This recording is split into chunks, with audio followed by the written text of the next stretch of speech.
कल मैंने तुलसीदास और कबीर का जीवन परिचय बताया था। आज मैं कृपाराम खिड़िया और मीरा का परिचय बताऊंगी जो सभी कक्षाओं के लिए उपयोगी है। तो कृपाराम खिड़िया का जीवन परिचय। कृपाराम खिड़िया राजस्थानी भाषा के प्रसिद्ध कवि माने जाते थे। इनका जन्म पाली के समीप गांव मारवाड़ राज्य के खराड़ी में सन 1743 ईस्वी में हुआ था। कृपाराम खिड़िया ने शिक्षा सीकर से प्राप्त की और सीकर के राजा देवी सिंह तथा लक्ष्मण सिंह के आश्रय में रहे उनसे जागीरें भी प्राप्त की थी। कृपाराम खिड़िया का रचना काल विक्रम संवत 1864 के आसपास माना जाता है। कृपाराम के प्रिय सेवक राजा राम अर्थात राजिया के कोई संतान या पुत्र नहीं था। उनका नाम अमर करने की दृष्टि से कृपाराम ने डिंगल भाषा में सोटों की रचना की। उससे उसको संबोधित करके उसका नाम अमर करना उनका क्या बन गया था, उद्देश्य बन गया था। इस कारण से कृपाराम ने राजस्थानी साहित्य के अनुसार राजियारा सोठा नामक रचना आज भी विख्यात है। कृपाराम के सोठे राजस्थान के लोक जीवन एवं उनकी नीति काव्य की दृष्टि से इस रचना को राजस्थानी साहित्य में विशिष्ट काव्य माना जाता है तथा लोक समाज में सोठे काफी प्रसिद्ध है। उनकी प्रमुख रचनाएं राजियारा सोठा ही प्रमुख रचना है जो काव्य है।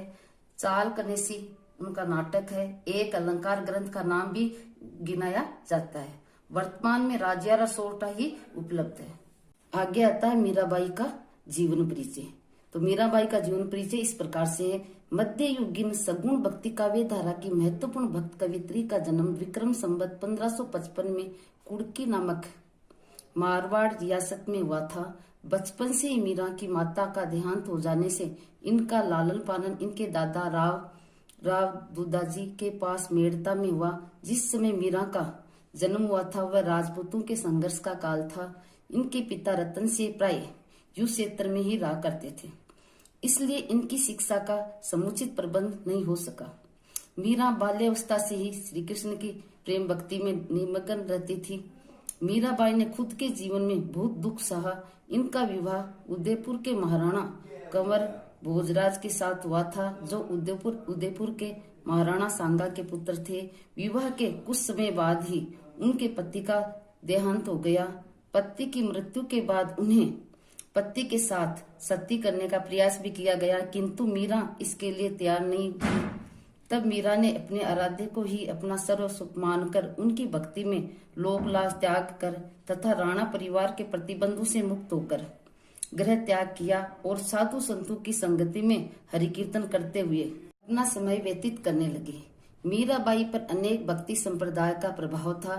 इसका चित्रण उनकी रचनाओं में दिखता है। पदावली ये मीरा की एकमात्र प्रमाणभूत काव्य कृति है। पायो जी मैंने राम रतन धन पायो ये मीराबाई की प्रसिद्ध रचना है। मीरा के प्रभु गिरधर नागर ऐसा वो खुद का उल्लेख करती है।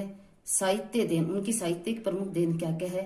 मीराबाई के भाषा शैली में राजस्थानी ब्रज और गुजराती पंजाबी खड़ी बोली का मिश्रण है। मीराबाई की रचनाएं बहुत भावपूर्ण है। उनके दुखों का प्रतिबिंब कुछ पदों में गहराई से भी दिखता है। गुरु का गौरव, भगवान की तारीफ, आत्मसमर्पण ऐसे विषय भी पदों में है। पूरे भारत में मीराबाई और उनके पद ज्ञात है। मराठी में भी उनके पदों का अनुवाद हुआ है। मध्यकालीन युग में हुई भारत की श्रेष्ठ संत कवित्री आज भी आदर की पात्र बनी हुई है। मीरा की ग्रंथ संपत्तियां कौन कौन सी है। सबसे पहले आता है नरसिंह का मायरा, दूसरा है गीत गोविंद टिक्का, तीसरा है राग गोविंद और चौथा राग सोठा के पद। ये उनके प्रमुख ग्रंथ माने जाते हैं। मृत्यु मीराबाई की मृत्यु विक्रम संवत 1603 में द्वारका में हुई थी।